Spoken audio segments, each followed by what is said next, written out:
त्यांना समाज यांनी चूल मूल या व्यतिरिक्त कुठलीच मुभा दिली नाही. अशा काळात स्त्रियांच्या आयुष्यात प्रकाशाचा सूर्य उजाडला. क्रांती सूर्य ज्योतिबा आणि क्रांती ज्योती सावित्रीबाई फुले यांनी स्त्री शिक्षणाची धुरा स्वतःच्या हातात घेतली. परंपरा, रूढी या सर्वांच्या विरुद्ध, समाजाच्या विरोधात जाऊन त्यांनी स्त्री शिक्षणाची सुरुवात केली. त्यांच्याबद्दलचीच, त्यांच्याच एका प्रवासाची ही कहाणी.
सुरुवात झाली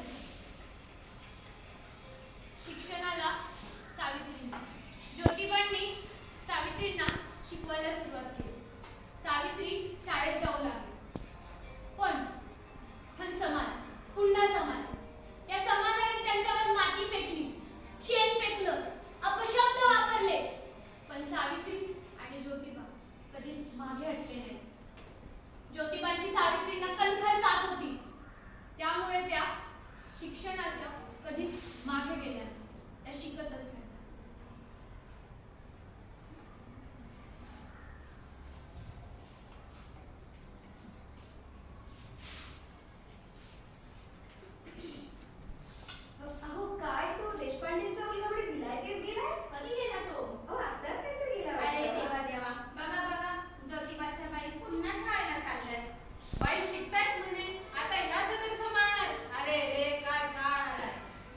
काय सिंचन कशाला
शिक्षणाची गाथा लिहायला सुरुवात झाली.